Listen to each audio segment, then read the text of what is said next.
भारत वीरों की भूमि है और इस भूमि की वीर गाथाएं समस्त विश्व ने सुनी है। समय समय पर इन वीर गाथाओं को पर्दे पर लाया गया ताकि नई पीढ़ी अपने योद्धाओं के शौर्य से रूबरू हो सके। सम्राट पृथ्वीराज सिर्फ एक फिल्म नहीं बल्कि एक महान राजा के जोश, जुनून और संघर्ष की असल कहानी है। चंद्रप्रकाश द्विवेदी ने इस कहानी में इमोशन, रोमांच और एक्शन का तड़का लगाकर फिल्मी पर्दे के लिहाज से मनोरंजक बनाया है। यह फिल्म 135 मिनट और 39 सेकंड की है, लेकिन इसे बनाने के लिए 18 साल लगे हैं।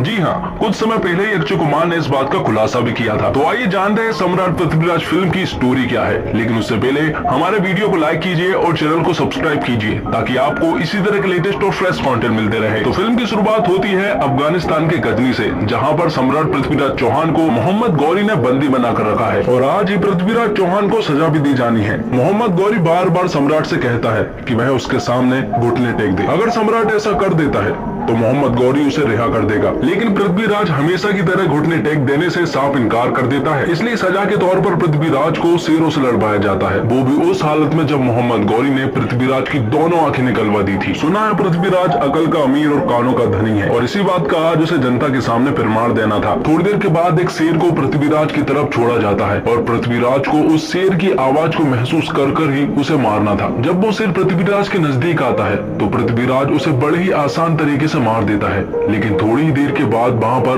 दो शेर आ जाते हैं। उन दोनों शेरों को देखने के बाद जनता को ऐसा लगता है कि पृथ्वीराज चौहान का अब जिंदा रहना नामुमकिन है, लेकिन पृथ्वीराज उन दोनों शेरों को भी बड़े ही आसान तरीके से मार देता है। अब कहानी पहुंच जाती है फ्लैशबैक में, जहाँ पर कन्नौज में हमें संयोगता दिखाई जाती है जो कि पृथ्वीराज चौहान से प्रेम करती है और वे दोनों एक दूसरे को ही हमेशा खत लिखा करते हैं। उन दोनों ने अभी तक एक दूसरे को नहीं देखा था, उसके बाद भी वह दोनों ही एक दूसरे को बहुत प्यार करते थे, जो कि उनके खत में साफ दिखता है। अगले सीन में हम देखते हैं कि गजनी से मोहम्मद गौरी के भाई मीर हुसैन का एक दूत आता है और वह एक पैगाम लेकर आता है पृथ्वीराज चौहान के लिए। दूत पृथ्वीराज चौहान से कहता है कि मोहम्मद गौरी और मीर हुसैन के बीच में बगावत हो चुकी है और अब मोहम्मद गौरी मीर हुसैन को मारना चाहता है, इसलिए मीर हुसैन आपकी शरण में आना चाहता है। और जब पृथ्वीराज चौहान उस दूत से पूछता है कि आखिर उन दोनों भाइयों के बीच में बगावत किस वजह से हुई है, तो दूत सम्राट को बताता है कि मोहम्मद गौरी की बीबी को मीर हुसैन ने भगा कर ले गया है। दरअसल मोहम्मद गौरी की वाइफ एक नाचने वाली थी और मीर हुसैन और वह दोनों ही एक दूसरे से प्यार करते थे, इसलिए मीर हुसैन को कोई बचा सकता है तो वह आप ही है। और सम्राट कोई भी फैसला लेने से पहले अपने सामंतों से जरूर पूछा करता था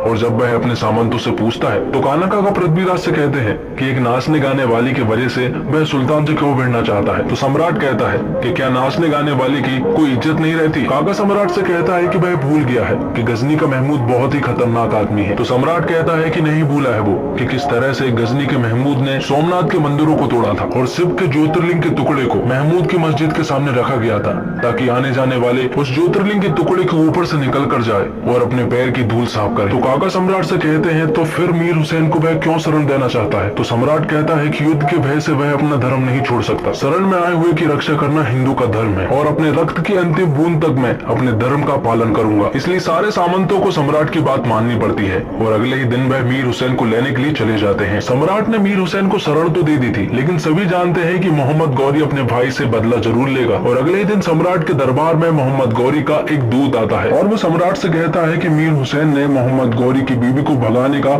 जुर्म किया है, इसलिए सम्राट मीर हुसैन को मोहम्मद गौरी के हवाले कर दे और चाहे तो सम्राट मोहम्मद गौरी की बीबी को अपने पास रख ले। तो सम्राट दूत से कहता है कि वह अपना सर काट कर दे सकता है, लेकिन शरण में आए हुए का कोई बाल विवाह का नहीं कर सकता। और जब तक पृथ्वीराज का एक एक सिपाही, एक एक सामंत जिंदा है, जब तक मीर हुसैन हिंदुस्तान में सिर उठाकर जिएगा। दूत यहाँ पर सम्राट को युद्ध की चुनौती दे देता है और सम्राट भी युद्ध के लिए एकदम तैयार हो जाता है। अब आगे युद्ध की तैयारियां होने लगती है और जो युद्ध होने वाला है उस युद्ध को हम तराइन के युद्ध के नाम से जानते हैं, जैसे हमने हिस्ट्री की बुक में कई बार पढ़ चुके हैं। मोहम्मद गौरी की एक विशाल सेना थी, इसके बावजूद सम्राट पृथ्वीराज चौहान ने मोहम्मद गौरी को 17 बार युद्ध में हराया था, लेकिन इन युद्ध के बारे में इस फिल्म में कहीं भी मेंशन नहीं किया गया है। अब युद्ध प्रारंभ होता है और मोहम्मद गौरी की सेना की तरफ से कई सारे तीर सम्राट पृथ्वीराज चौहान की सेना की तरफ चलाए जाते हैं, लेकिन सम्राट ने इसका होमवर्क पहले से ही कर रखा था और अपने सामने एक विशाल ढाल बना देते हैं, जिससे कि सारे तीर वहीं पर रुक जाते हैं। अब सम्राट इसी ढाल का फायदा उठाकर उन्हीं ढालों के पीछे से ढेर सारे तीर चलाए जाते हैं, जो कि मोहम्मद गौरी की सेना को नहीं दिख पाते हैं और उन्हीं तीरों की मदद से मोहम्मद गौरी की सेना के कई सारे सैनिक मारे जाते हैं। सम्राट अपनी सेना को दोनों तरफ से आक्रमण करने का हुक्म देता है और सेना भी यही करती है, जिसके बाद वह मोहम्मद गौरी की अपनी सेना को चारों तरफ से घेर लेते हैं। आखिर में काका मोहम्मद गौरी को उसके हाथी से नीचे गिरा देते हैं और फिर सम्राट और मोहम्मद गौरी के बीच में फाइट होती है। दोनों के बीच में एक दमदार फाइट होती है, लेकिन आखिर में सभी को पता है कि क्या होने वाला है। सम्राट मोहम्मद गौरी को परास्त कर देता है और उसे बंदी बना लेता है, जिसके बाद मोहम्मद गौरी को कैद खाने में कैद कर दिया जाता है। और फिर एंट्री होती है सोनू सूद यानी कि चंद्रवरदाई की। चंद्रवरदाई कवि और ज्योतिष दोनों हैं और सम्राट के साए की तरह उनके साथ रहते हैं। यहाँ पर मोहम्मद गौरी चंद्रवरदाई से कहता है कि उसे मौत की सजा दे दी जाए, तो चंद्रवरदाई मोहम्मद गौरी से कहता है कि आप हारे हैं और अगर पृथ्वीराज चौहान आपको मौत की सजा दे दे तो इसमें पृथ्वीराज चौहान की विजय नहीं होगी, बल्कि उनकी वजह तो तब होगी जब पृथ्वीराज हारे और वही आपको मौत की सजा भी दे। लेकिन ये सारी बातें मोहम्मद गौरी को बाउंसर जाती है, जिस पर चंद्रवरदाई कहता है कि अगली मुलाकात में वह उसे सब कुछ बता देगा। अगले दिन दरबार में सबको ऐसा लग रहा था कि पृथ्वीराज चौहान मोहम्मद गौरी को मौत की सजा सुनाएंगे, इसलिए काका ने अपने आंखों की पट्टियां भी नहीं पहनी थी। कान्हा काका की आंखों की पट्टियों की भी एक अलग कहानी है। दरअसल कान्हा काका पृथ्वीराज के काका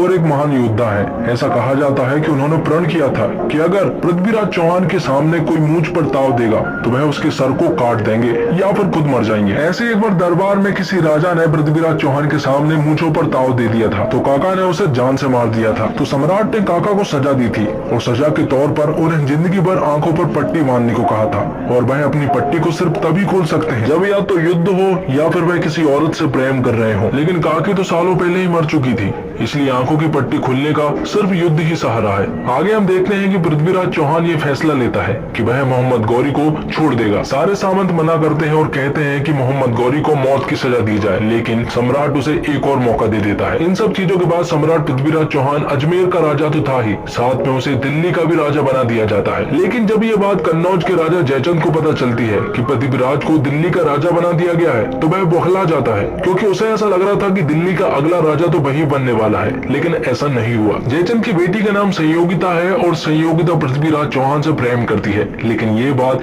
जयचंद को नहीं मालूम है, क्योंकि जयचंद को तो सिर्फ दिल्ली चाहिए है। अगले सीन में हम देखते हैं कि कन्नौज के राजा का एक दूत सम्राट के दरबार में आता है और वो दूत सम्राट से कहता है कन्नौज के राजा जयचंद राजसूय यज्ञ करने वाले हैं। और यहीं पर हमें राजसूय यज्ञ के बारे में पता चलता है कि पुराने समय में बड़े बड़े राजा राजसूय यज्ञ इसलिए करते थे ताकि वह अपनी सीमाएं बढ़ा सके और छोटे छोटे राजाओं से कर वसूल कर सके, और जो राजा कर नहीं देता था तो उनसे युद्ध करके जबरदस्ती कर वसूला जाता था। लेकिन यहाँ पर जयचंद सम्राट से तो कर नहीं वसूल सकता था, इसलिए जयचंद अपने पैगाम में सम्राट से आधी दिल्ली चाहता है, और अगर वह आधी दिल्ली नहीं दे सकता है तो फिर युद्ध के लिए तैयार रहे। तो सम्राट भी उससे कह देते हैं कि वह उसका निमंत्रण स्वीकार करते हैं, लेकिन युद्ध का। वहीं दूसरी तरफ जयचंद यहाँ पर एक और षड्यंत्र बनाता है, जिसमें वह उसी यज्ञ में संयुक्ता का स्वयंवर कर देगा, और इस स्वयंवर में सम्राट के सारे दोस्त और दुश्मन शामिल होंगे। लेकिन सम्राट इस यज्ञ और स्वयंवर में शामिल नहीं हो सकता है, क्योंकि उसने जयचंद के निमंत्रण को ठुकराया है, और अगर सम्राट उसके निमंत्रण को एक्सेप्ट कर लेता तो उसे आधी दिल्ली देना पड़ता। और यहाँ पर संयोगिता जयचंद को बता देती है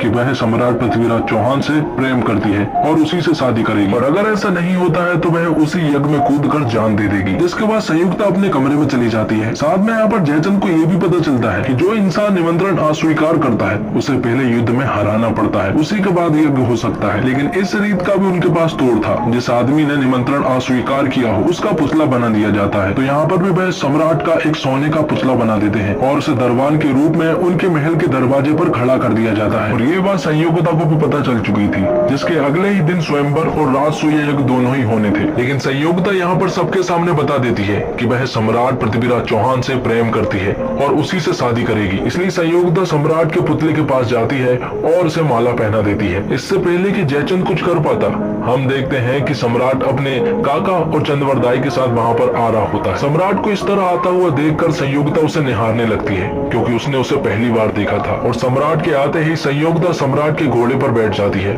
और उसके साथ जाने लगती है। पृथ्वीराज को यहाँ पर निमंत्रण तो नहीं मिला था, इसके बावजूद वह यहाँ पर आया, लेकिन वह गलत भी नहीं था, क्योंकि वह अंदर नहीं आया था, उसने बाहर से ही संयोगिता को ले गया था। अब जब सम्राट ने संयोगिता को अपने महल में लेकर आ गया था, तो पृथ्वीराज के घर के बुजुर्ग लोग सम्राट से कहते हैं कि उसने ये काम काम बहुत गलत किया। वे चाहते हैं कि वह संयोगिता को जयचंद के पास सम्मान के साथ वापस छोड़ाए, जिसके बाद हम जयचंद से बात करके बकायदा उसके घर पर बारात लेकर जाएंगे। लेकिन यहाँ पर संयोगिता उस बूढ़े आदमी को ऐसी ऐसी बातें सुनाती है कि उनका मुंह बंद कर देती है। अगले दिन पूरे रीति रिवाज के साथ संयोगिता और पृथ्वीराज चौहान की शादी कराई जाती है, जिसमें सभी लोग मौजूद होते हैं और सभी खुश भी होते हैं। साथ ही उसे दरबार में ले जाकर बराबरी का दर्जा भी देता है और अपनी प्रजा की औरतों से कहता है कि वह डायरेक्ट ही संयोगिता को अपनी प्रॉब्लम बता सकती है। आगे हम देखते हैं कि पृथ्वीराज चौहान और संयोगिता कुलदेवी की दर्शन करने के लिए जा रहे होते हैं। जाने से पहले वह काका से मिलता है और उनसे कहता है कि कुल देवी से उनके लिए वह क्या मांगे। तो काका उससे कहता है कि मेरी धरती और मेरे पृथ्वी के लिए मरने का पहला हक उसे हो।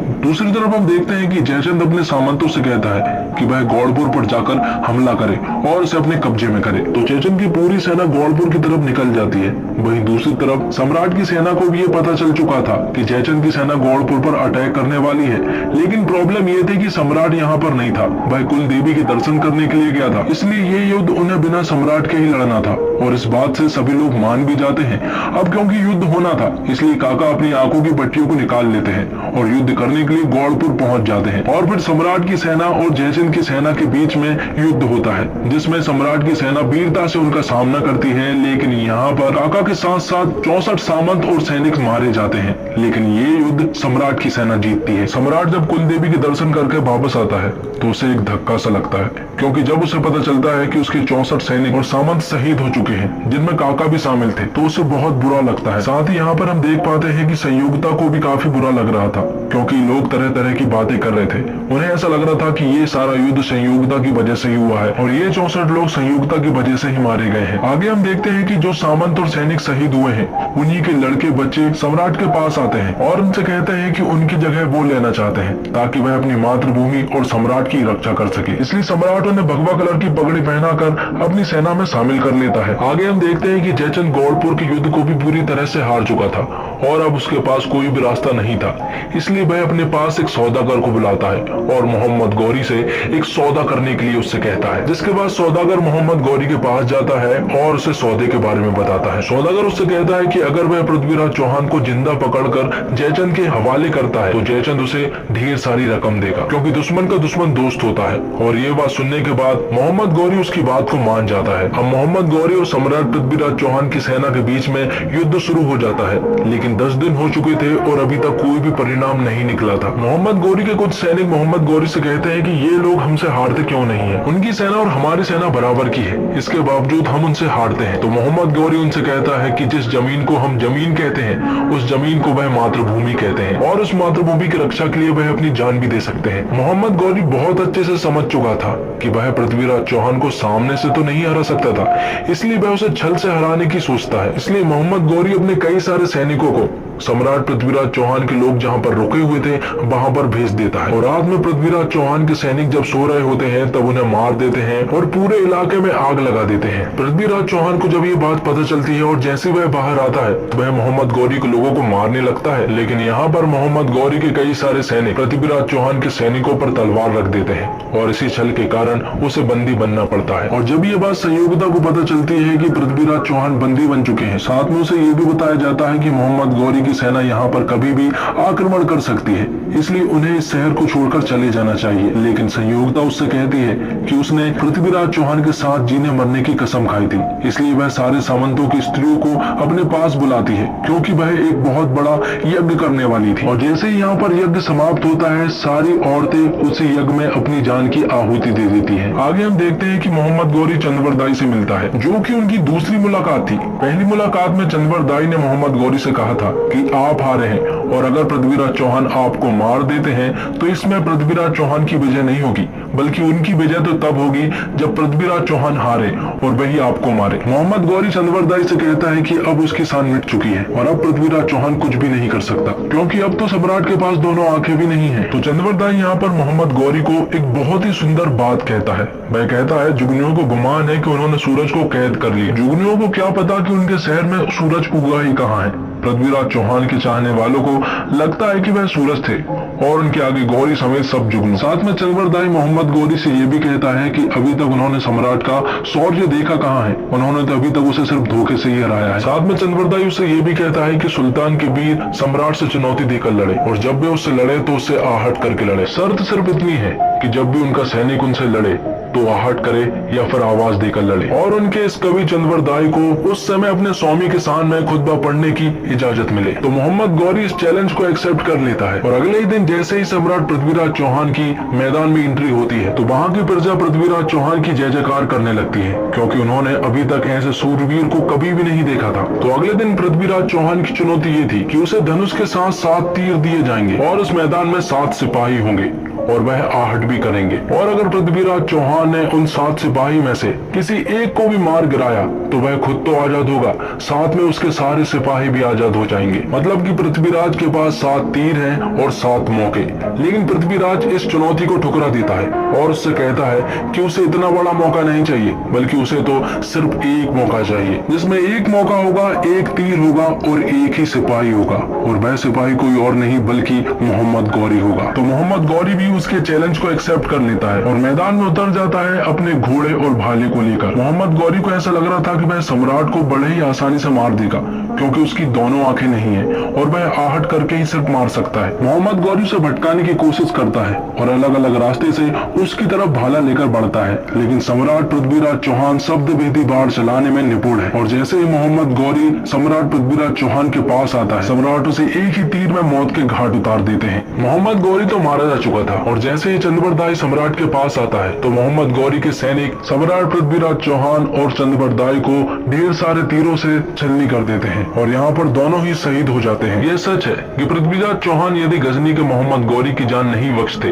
और गौरी के लिए कन्नौज नरेश जयचंद पलक पावड़े नहीं बिछाता तो शायद भारतीय उपमहाद्वीप का इतिहास कुछ और होता। सम्राट पृथ्वीराज फिल्म न सिर्फ एक राजा की शौर्य गाथा है बल्कि एक इतिहास भी है। फिल्म में इतिहास में हुई घटनाओं के बारे में दिखाया है। इतिहास से प्रेम रखने वाले के लिए यह फिल्म जानकारी का एक स्रोत है। तो दोस्तों, उम्मीद करता हूँ आपको वीडियो पसंद आई होगी। वीडियो पसंद आई हो तो वीडियो को लाइक जरूर करें और चैनल को भी जरूर सब्सक्राइब करें ताकि आपको इसी तरह के लेटेस्ट कंटेंट मिलते रहे। मिलते हैं अगली एक और धमाकेदार वीडियो के साथ, तब तक के लिए जय हिंद जय भारत।